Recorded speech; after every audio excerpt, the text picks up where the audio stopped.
नमस्कार। ज़रा इस वीडियो को गौर से देखिए। यह वीडियो आज सुबह की वीडियो है, मुजफ्फरपुर की वीडियो है। मोतीपुर रहुआ जो सड़क है, वो मुख्य मार्ग कहिए, नया इलाका डेवलप कर रहा है, जहां ज़मीन को लेकर आए दिन खून खराबा होते रहता है, आए दिन कब्जा होता रहता है। और यह सब कुछ पुलिस के संरक्षण में, प्रशासन के संरक्षण में चला आ रहा है। मतलब मुजफ्फरपुर इस सुशासन के शासनकाल में भी जो है, वहाँ कभी शासन का एहसास जनता को नहीं हुआ है।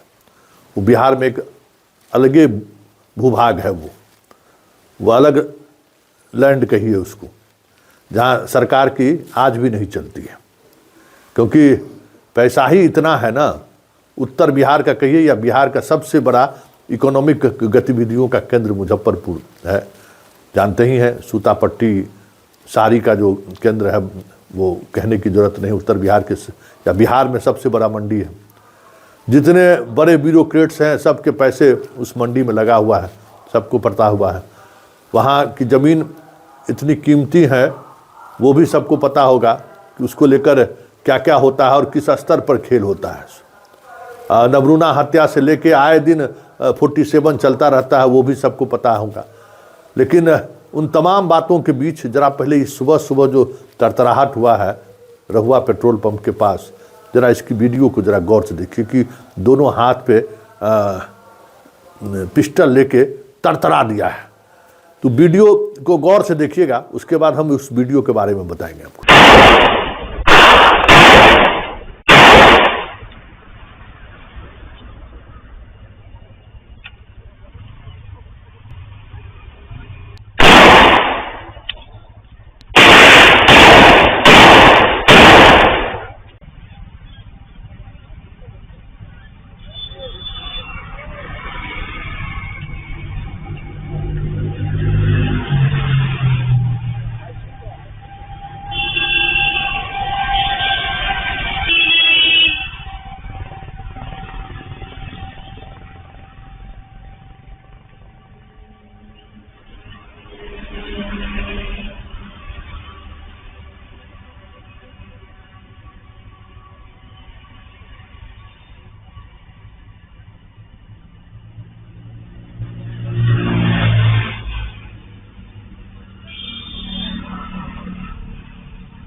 देख लिए वीडियो।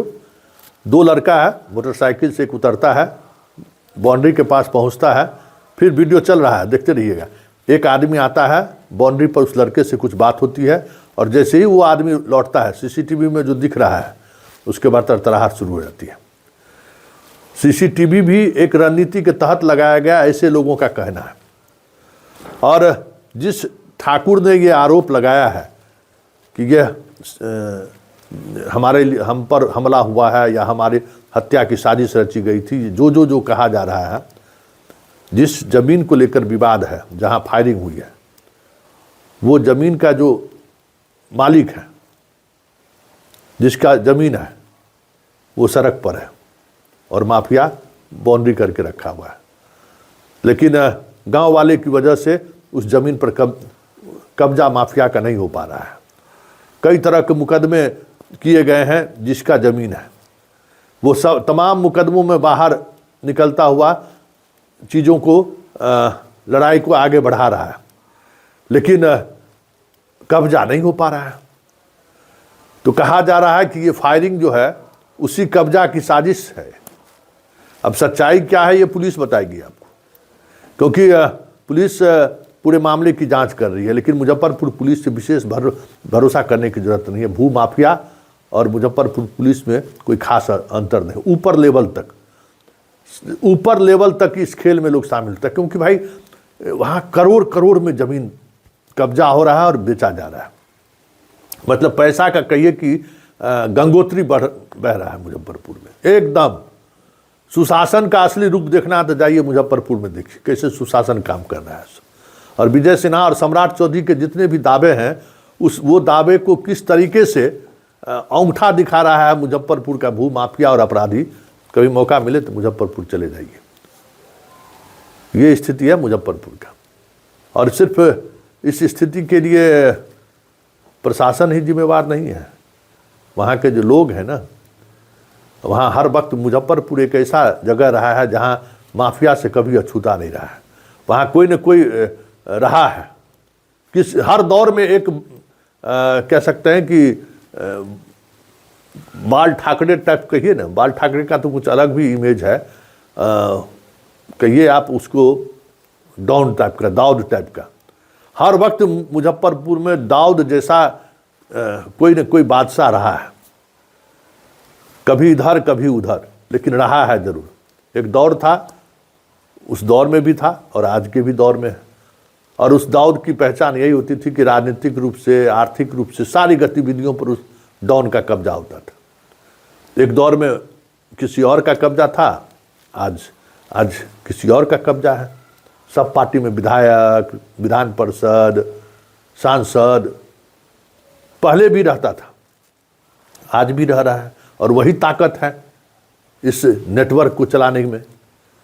देख लीजिए ये सुशासन है, और सुशासन में किस तरीके से ढाई ढाई चल रहा है, एक बार फिर से जरा इसको देखिए और समझिए। बिहार में सुशासन के दावे जरूर हो रहे हैं, बात बड़ी बड़ी हो रही है, लेकिन सच्चाई यही है कि अगर आपको बाप दादे ने अगर ज़मीन छोड़कर गया है और संयोग से वो ज़मीन अब शहर के विस्तार में कहीं बीच में अगर आप आ गए, तो या तो आप ज़मीन से हाथ धो डालिए, नहीं तो जीवन से हाथ धो डालिए। दो ही चीज़ है मुजफ्फरपुर में, या तो मौत को गले लगा लीजिए, या नहीं तो आपको इतना टॉर्चर करेगा, झूठे झूठे मुकदमों में इतना फंसाएगा कि फिर वहाँ से आपको बाहर निकलना मुश्किल हो जाएगा। ये ठाकुर जी जो बड़ी बड़ी बातें कह रहे हैं ना, जरा जिस ज़मीन को लेकर आज गोली चली है, जरा उसकी जांच पुलिस करा ले निष्पक्ष। दूध का दूध और पानी का पानी सामने आ जाएगा कि ये जो सीसीटीवी में जो एकदम हीरो स्टाइल में जो फायरिंग होते हुआ जो दिख रहा है, वो फायरिंग के पीछे कौन लोग हैं। तो एक बड़ी साजिश है इस फायरिंग के पीछे। चलिए चलते चलते एक बार फिर से इस फायरिंग को देखिए और देखिए बिहार कहाँ जा रहा है। बिहार कहाँ जा रहा है। यहाँ आम लोगों को आज भी अपने संपत्ति पर काबिज रहना सबसे बड़ी चुनौती है।